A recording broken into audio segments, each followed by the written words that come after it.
Record.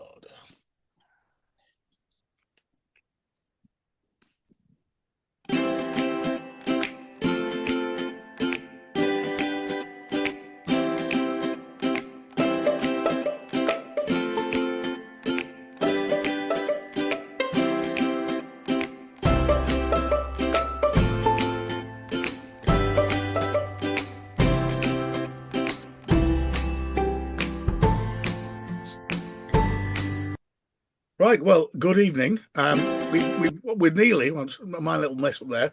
We've pretty much done it tonight. We've all got together without any so far IT hiccups. We're actually also going to talk a little bit about. We actually managed to align the three moons, and we actually spent a Saturday together, a very enjoyable Saturday. What was it? A couple of weeks ago now, traveling around Rochdale as part of our mission to try new pubs and new venues. So that is the plan today. So this is episode 78 of the Malt Travel podcast. It's the 1st of April today, although it's just turned rather grim here in Staffordshire. Nicholas is pointing at, he's drinking Christmas beer by the looks of it, Yorkshire Heart. Need to get rid. Bruce is having a cup of tea, and I'm actually drinking for once because I finished work today for the Easter holidays. So Nicholas, he's got all Santa. I had to go to Sainsbury's to the shopping, so I'm actually on some Green King. Would you believe? Prior Life, which was 4 cans for £4. So I thought, well, go on. Is it cheap? Price per pound. Not that cheap. There are only 30 millilitres out there. An all-day IPA, fruity and refreshing. So it's actually drinkable. It's drinkable. So anyway, so the plan is, this ain't Texas. This is Rochdale. And it must have been a good do because Bruce didn't remember where we heard that phrase.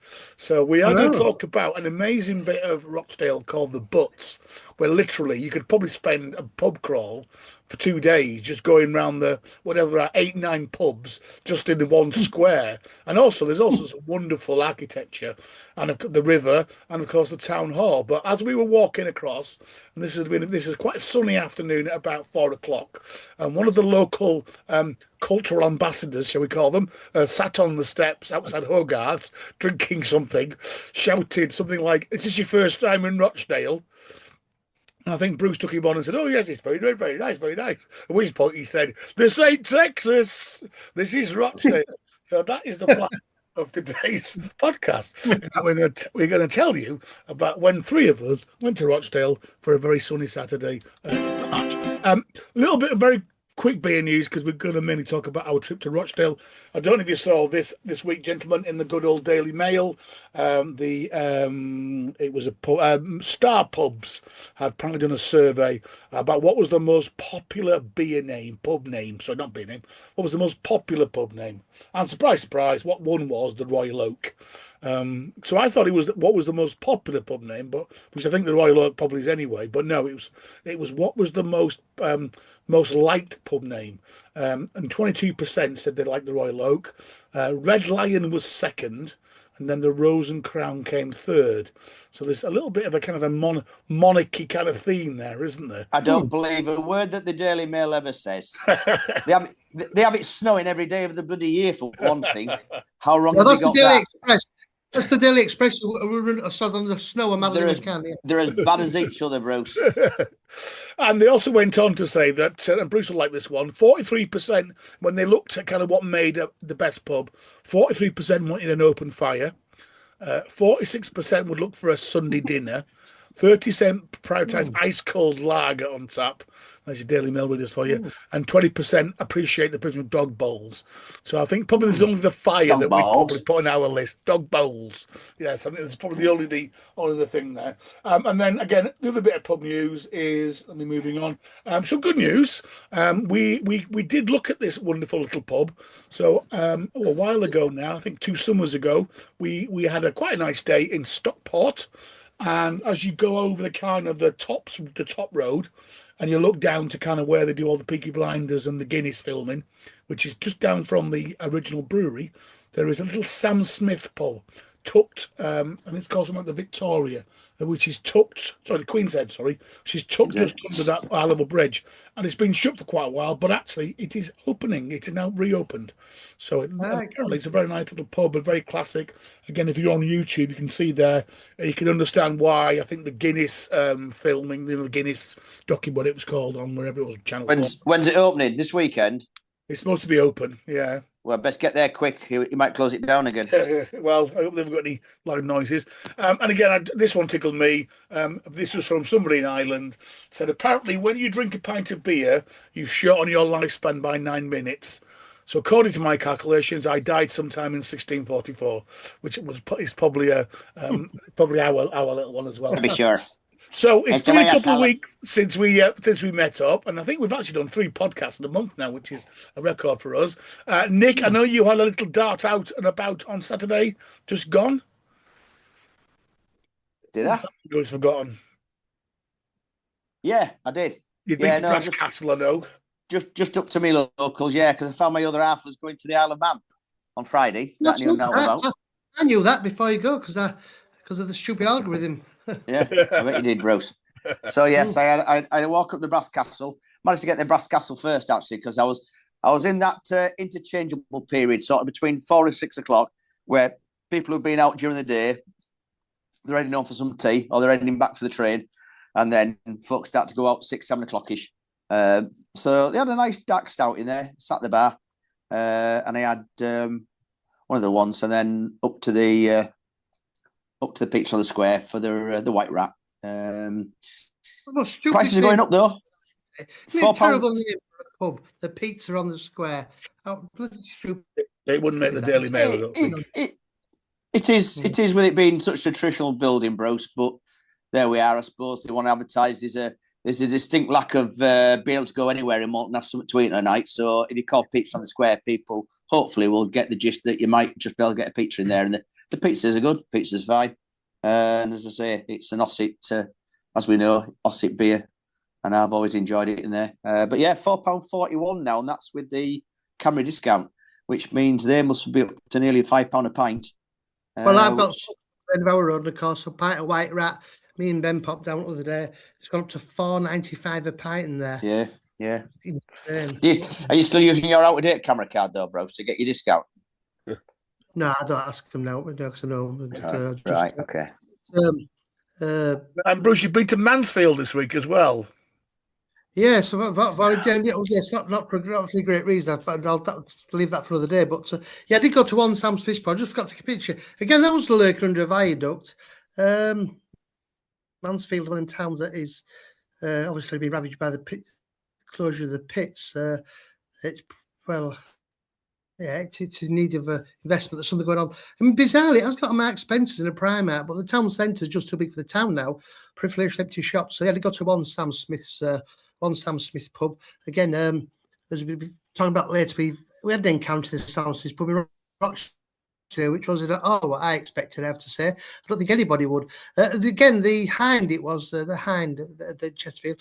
It was very dated. No fire for a Sam Smith. It was very unusual. Very dated, but very sort of tidy for old men. But I say that was the only time I wasn't really there for anything particularly. Mansfield Brewery. Do you remember them? Mansfield Brewery, yes. Mansfield. What was there? There was their strong beer called Old Bailey, wasn't it? Old Bailey, yes. Yeah, it was, yeah. Because there was a Norfolk Arms across from the railway station, Sheffield, which used to be quite a student hall. But as I say, I think Mansfield, was it Riding's Bitter? And then it was Old Bailey. That was a dark one. Yeah, it was never outstanding. It was all right though. But once again, I assumed it was one of those independent brewers that was bought up by one of the big boys. Yeah, I will have a look. Aston's, I think. We had, Aston's bought it, I think. I don't think there's any man left. And then we'll also just mention that the Real Ale Real Wheel Pubs YouTube channel, which I know Bruce is a fan of. I've not watched him very much. Yeah. Cheeky bugger did a tour of Malton in last week. I know he's the pubs out. Released it. Yeah. He missed most of the pubs out. He didn't seem to know quite a lot about the pubs he was going in. So he definitely went the New Globe. Or about the beer that he drinks most of the time. Yeah, he went the New Globe. He went the Blue Bottle, which was quite good. He went the Spotted Cow. And I think he went. Did he go in the Royal Royal Oak? Oak. Yeah. Yeah, there were his 4 Well, pubs. And his, he said he'd gone to do some of the historic pubs, but he thought while he was there, he could have popped into like Omni and the Brass Castle Brewery and Peach on the Square, wouldn't he? Made a bit of a day of it. It was weird, really. Yeah. I mean, he Oh, does have. and I'd also talk about like the Cross Keys. I know that Cross Keys isn't open at the moment, but you could even just walking outside and reading the plaque, you would make that. This is probably one of the oldest, probably is the oldest pub. Doesn't look like it, but yeah, interesting. So anyway, let's crack on. Let's talk a little bit about uh, Rochdale. So we had this plan. Actually, for us, it came together very quickly. It was Northern Rail. I think probably the last weekend or nearly the last weekend we could use their second to last. tokens. So we did manage to align the stars, and we agreed that we would meet in Rochdale outside the town hall, which is a very fine town hall, early one Saturday morning. So that's what we did. I set off from Stoke-on-Trent. Nick set off from Malton, met Bruce in York, and then they jumped across. I think you had one little hiccup, didn't you? Because it was full of Middlesbrough fans at one point. Yes. I had a very a smooth journey. I had to just walked across to Victoria from Piccadilly. Unfortunately, the Victoria tap wasn't yet open, and then I had the choice of getting on the train or the tram, but I did jump on the. I jumped on the train because it was part of the Northern deal. I did know actually for £6.50 at the weekend you can get unlimited tram travel in Manchester, which again wouldn't be a bad thing if you're whipping around. You have to buy the one that goes to all the zones though, because Rochdale is literally it's the last stop, isn't it? I think on that one of those, I think zone 5 or 6 something. So you can get a cheaper day ticket, but yeah. So Rochdale is probably the one that Just add to that though, Michael, that seems like a great deal until I actually got a tram one day from Manchester Airport back to town. And the residents of Wythenshawe get 7-day tram travel for bugger all because nobody paid and nobody stopped them. So, well, and of course, anybody who's under the age of 21 or has got an apprenticeship or is in training gets a free pass 7 days a week as part of my pass. Anyway. I've also like to say that if you catch the train to Rochdale, don't bother getting the tram because we stood longer waiting for the tram than it would have actually taken to walk into the centre of Rochdale. Bruce had me believe it was an half an hour walk up an hill. In fact, it was near a 10-minute walk down an hill. Yeah. And I say we actually stood and waited longer for the tram to turn up than actually we were on the tram for. Yeah, walk up the hill, but we're going to get walk down, get the tram back up though. Yeah. Right. Quick update on Mansfield Brewery was founded in 1855. It was then bought out by Wolverhampton Dudley Breweries in 1999. And the famous brands like Mansfield Bitter and Riding Bitter, Nick, you were right, moved to Wolverhampton in the 2002, and then Marston's took them over as well. And you were right, it was Riding's Bitter, Old Bailey, Marksman Lager. Yes, I remember Marksman. Oh God, yeah. And Mansfield Bitter, yeah.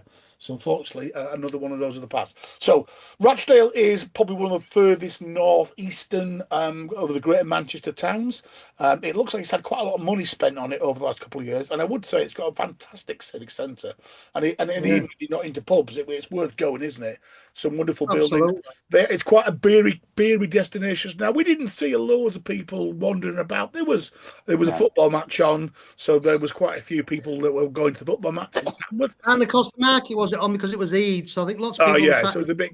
In fact, we were amazed when we first got there. It was absolutely deserted, wasn't it? I actually did walk down to the station. It was deserted. They do an ale trail at least twice a year. They do a Christmas ale trail, and if you're on YouTube, they also do a April one. So that's actually one this weekend, and we went to most of the pubs that are on there, but not quite all of them. And again, there is there's quite a lot of pubs. I would think within a 3-4 minute walking distance, aren't they? To get yourself down to the kind of what's called the butts, which is kind of where the trams kind of bring you down from the station. There are some really, really good pubs. I think the key was there was such variation, wasn't there? There was the Flying Horse, a very old traditional, typical coaching house. There were new micro bars. We did a bit of travelling. We probably spent, I don't know, you probably spent about 20 quid on Ubers, Bruce, I would imagine, and taxis. As we flicked about, mainly because we were limited for time, weren't we? You could have used the bus, you could have used the tram. We probably could have walked maybe to the Balm. It was not far away. The cemetery's a bit far out, isn't it? And the brewery was a little bit far out, but all good. So we picked a cracking day. So I left, as you can see there, a very, very quiet Stoke-on-Trent station, quite early on, about 8 o'clock, and arrived in an even quieter Rochdale station, which unfortunately is a little bit out of the way, isn't it? It's kind of up Yeah. the hill a bit, next to a big I've not Catholic seen church, it. 10 minutes walk away. 10-minute walk, and next to a very interesting ex-fire station, which I think now is a bit of an event centre, isn't it? And a museum Yeah. and lots of other things. So A we big church. It looks like a mosque. Is actually a church. Yeah, Yeah. Catholic church. I thought it was a mosque when I first got out, but actually it's a Catholic church. Anyway, Some German winged angels on it. as you can see from, if you're on YouTube, it was a very, very quiet Rochdale at about 10 o'clock, 10:30ish, Bizarre. on a Saturday morning. So I got there a bit earlier than these two. So I find myself a nice little seat in the lovely square. If you're on YouTube, the town hall in the first picture is just to my left as I sat there. Across there is the quite stunning Gothic flying horse. And as we were out and about, we did a little bit of recording. So these guys haven't heard this yet, so I'm gonna play the recordings. Right, well, it's Saturday the 21st of March, and I'm sat in a glorious blue sunny lit sky here in Rochdale. I'm awaiting Bruce and Nick, who are arriving, hopefully on the tram any minute. So this is the start of the day of, again, a mission to keep supporting our great pub industry. As you can hear, the Rochdale town clock is just telling me it's 10:15, and therefore Bruce and Nick are due. I'm sat in a wonderful plaza. Not very many people here, I've got to say, across from the Flying Horse Hotel, which will be, I think, probably one of our first stops.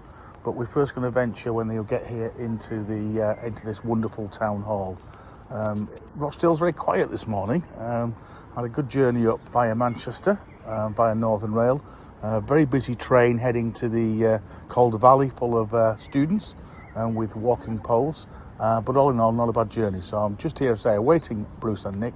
So hopefully we will keep you updated as we go through the day. And tell you about our adventures new. Definitely new for me and Nick. I know Bruce has been a couple of times before and been to a couple of pubs that we've got on the list, but hopefully looking forward to a cracking day and lots of new venues in an interesting little industrial town. So more later. So a very nice start to the day, and I say it was very pleasant in that thing. The sun was just coming through. So Bruce and Nick did turn up, and therefore we decided that we would do a little bit of culture to start with. So we kicked off with a free tour, well, our own tour basically, around the rather stunning Rochdale Town Hall, which again has had quite a bit of money thrown at it. But Bruce warned us not to engage with the volunteers, otherwise might be there about 5 hours. We just didn't have time, unfortunately. But Bruce had kind of set this up for us. I know he's been a couple of times before, and he had said it is stunning, and it was pretty stunning. And again, we pretty much had most of it to ourselves, didn't we? We're very lucky to wander about. I think as we left, there was a tour party. But again, it's a fantastic Gothic, very, very intricate, very a huge craft and skills that went into building this. I think a little bit like where I'm from in Stoke-on-Trent. There's a lot of rivalry in the Manchester towns, and obviously the boom of cotton and wool meant they had lots of brass. And so you built the best, you built a bigger town hall and a better town hall than Bury or Bolton. And Rochdale certainly probably came out top. I mean, Bolton's got a pretty impressive town hall, as has Bury, actually. They're a bit more Romanesque, whereas this is very, very Gothic. So almost like a miniature House of Parliament, isn't it, in kind of in a way? Yeah, it is, yeah. Yeah. But it wouldn't even built it when 4 times over budget, which kind of is insane to think. Even those days, they were doing things like that. I understand. A lot of people have said it is second only to Westminster Abbey in terms of the interior, the architecture, and the windows. I think, Bruce, you mentioned. I think the original price quoted for the building was going to be £20,000, and as Bruce said, it went way over budget, and that was mid 19th century. So I hate to think what £20,000 was in those days, but I know World War II. £100 was equivalent to £4,500 nowadays. So if anybody wants to do the math out there, you can work out how much the original price quoted was going to be, and then times that by 4. Phenomenal amount. Now, Bruce, you mentioned you actually met Andy Burnham here in one of your previous visits. I did. I was there with my friend John, and we had walk about. And John, of course, as most people, had no idea what he was going to encounter because, of course, Rochdale has, it had its troubles in the past, and I think a lot of people are very unaware of this building particularly. And it must be Britain's biggest hidden gem, mustn't it? I mean, Nick took a bit of persuasion to go in it, but we were there. Especially John went, and we've gone and seen all the police detail about. We're quite secure. We said, what's going on? So, Andy Burnham's got some guests, so he always brings them here for people who can invest in Manchester. I'd have to say, a fair game to him. We were in the Grand Hall there, and John was taking pictures, and he broke away from the group and came and said, I think it was our first time. Said, what do you think of this then? So I've been said, my friends just can't believe it. And he stood had a good chat with us, and I thought, what a nice touch, really. Certainly got the common touch, which in mock point of that by-election was insane. But interesting, he did say that when they built this, they wrote to all the councils and said, we're trading partners in the past. We've got teams of archivists and historians who would like to offer you the chance to pay for a stained glass window, make a contribution. So your name's immortalised as a trading partner, and if you do something in the future, we'll look to make a contribution as well. And of course, he said he's from York. And he said every council responded positively and made a donation, apart from York. So we're not in that. So it was built in 1871, and in fact, the original tower actually burnt down in 1883 because it was made out of wood. Would you believe? And a new clock was commissioned and built in 1887. And again, I don't know if you aware of the Hitler theory, Hitler link. Apparently, Hitler was so taken by it, he had planned that if he had won World War II, he was going to dismantle it and take it brick by brick back over to Germany and rebuild it in Germany because he was so taken by it. So yeah, it very interesting. Again, a bit of research about Rochdale. Rochdale, I guess. Because Rochdale is nearly in Yorkshire, to be honest, and it's very much on the edge. And I think that's why it had the best of both worlds. So not only did it have the cotton from Manchester and that trade, it also had the wool trade from obviously the West Yorkshire and West Riding. But I think again the other thing that I picked up was they were very the pivoting, I think they call it in industry. They were very good at picking up what was the next trend and quickly flipping. Yeah. So much so that when the cotton industry started to die, they then flipped to actually fiberglass, and they converted a couple of mills to actually spin fiberglass.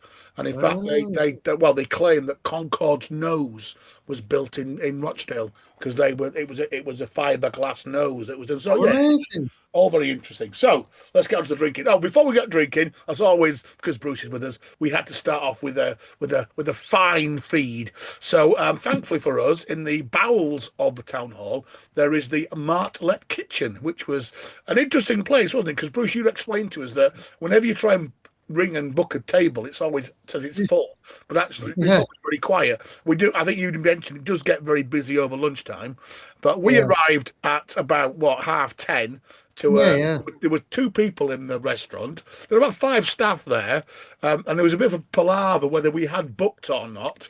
Despite, as you can see from YouTube, it being completely bloody empty. So we stood for about a good 5-6 minutes while they decided you probably had rung and booked, because you said, look, I tried on the internet and it wouldn't let me do it, so I know I'd rang you and booked a table. Anyway, in the end, we were led to the table at the very far end of the empty restaurant. It was very nice. And as you can see, it is a fantastic breakfast, I would say. It's a great breakfast.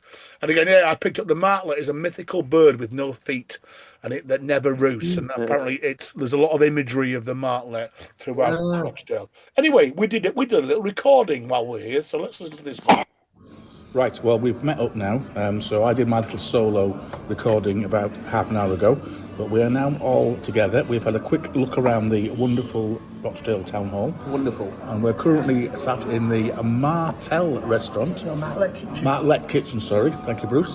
Which is, although we had to book, there's only one other table here. And lots of, anyway, we're looking forward to breakfast. It took them 10 minutes to sit down because they couldn't find us on the... We're all very impressed with Rochdale, although it's very spookily, very, very quiet this morning on a beautiful spring day. The trains have been busy, but coming down to the town centre, it is pretty much deserted, isn't it? But we're all quite impressed with the architecture, heritage. Interesting. There is a wonderful river that if it was in Bath or somewhere would be a thing. It's full of shopping trolleys and And things and bins, but it is still quite attractive. And a lonely Canada goose. And I did notice they've done the talking about the bridges down there, because I was saying to Nick, anywhere else they'd just put it under a bloody tarmac concrete tunnel, wouldn't they? But Like in Sheffield. so that's the Liver Roach, which obviously gives the Rochdale its name. So Bruce, he highly recommended the breakfast in here. So although I don't think, have you ever had breakfast in here, Bruce? Oh yeah, yeah. Oh yes, totally. yes. And it comes with Bury black pudding, so we're all very happy. So yeah, we've probably eyed up the Flying Horse our first visit. I think they do open at 11, and they were just getting ready as we were coming in. Spotted the spoons. It's in the big old cinema building. And the hidden Sam Smiths. And the hidden Sam Smith. So we are just getting fueled up for a day. It looks like a cracking spring day. So hopefully a full day of adventure. So we'll keep you updated as we go along. So that was a very pleasant start to the morning. And we were well fueled, and we'd already spotted a couple of pubs for later on. And literally, less than 2 minutes across the square, across the plaza, as you leave, is the Flying Horse. And this was a very pleasant start to the day. Already quite busy. Again, quite a lot of football fans, wasn't there?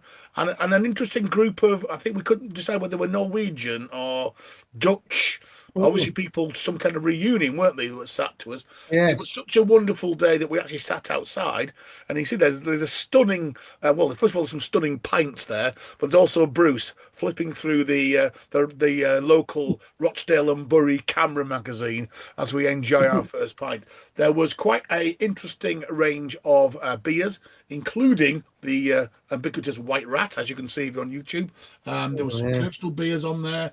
I think we actually ended up having the Lancashire Bitter, didn't we? Which Delicious it was. Yeah. Was that Wakey Brewery? It was one of the local breweries, wasn't it? It had that or the meal, which was, very, very nice and not too expensive. And a really good day. The Flying Horse is massive, and we didn't really see much of it. Apparently, it's got a big function room. It actually used for the court, apparently, for a while. But it's a stunning venue, nice inside, friendly staff, a very impressive outdoor area. You've got a very stunning church to your left if you looked up the hill. You've got the town hall in front of you. So just all in all, a great place to drink beer. Wouldn't you agree, gentlemen? I understand it can get a bit sketchy on an evening, though. Obviously, where it is, I think there's a bit of a nightclub type thing right next door to it. Yeah, there's another two bars next door to it. Yeah, one had Castmark on it, which I did look at that one. It's interesting, a very nice building again. But no, a great place, and certainly when we were there, very, very, very, very friendly, and a great range of beer. As you can see from those pictures, it was on good form, wasn't it? That beer, it was good. Yeah, I think it was probably one of the best pints, possibly the best pint we had all day. It was absolutely delicious. I think about £3.30 a pint as well, was it? £3.10, £3.30, something like that. Yeah, bonkers. Yeah, it was very good. So that kicked us off. So we we also found out that they offered a camera discount as well, but I only spotted that because when I took the empty glasses back and saw they had a sticker in the window. So if there's any camera members, then you should get a camera discount in there as well. So literally 2 minutes as you walk back down to where the road is from that plaza, and you look to your right, you see what is called in Rochdale the Butts. And I said the Butts is mainly a pedestrian. The road is run through it, and the river's behind it there as well. But this is this area where literally, I'm looking at those pictures we've got on YouTube. You've got Hogarth in the big white building. As Nick's already mentioned, you've got Wetherspoons in the old cinema, the Regal Moon next door to it. There are at least 3 micro bars to the left. There was another bar across the road. So there's probably within the space of, I don't know what it is, 500 yards square, 8 or 9 boozers that you could drink. So we knew that we were going to have a good day. And I can't remember why we went to the Wetherspoons next. I think it was just because we could tick it off and it looked nice. And obviously Nick loves the Weathers and we had our vouchers. And again, it was typical Weathers, wasn't it? It was absolutely rammed at 11 o'clock on a Saturday morning. It was absolutely rammed. People eating, lots of kids in there. And we actually ventured out the back. So what we'll do is we will take a break now and we'll come back for part 2. And in part 2, again, we did a little bit of recording once some of the other cultural ambassadors had left the area, because there's quite a few of them at the back. And I think if we wanted to buy anything illicit, we probably could have made a good Black sale. pudding, tripe. Well, yeah, I was thinking more Gracie like Field powdery CDs. stuff or some of the monkey stuff, whatever it's called. Sherbet. Anyway, so we'll pick up that one and then we'll talk about the rest of our what was now becoming almost the afternoon around Rochdale. So, gents, let's come back in about 2 minutes and we will regale you with part 2 when we go through the streets of Rochdale, finding some stunning places to drink. Excellent.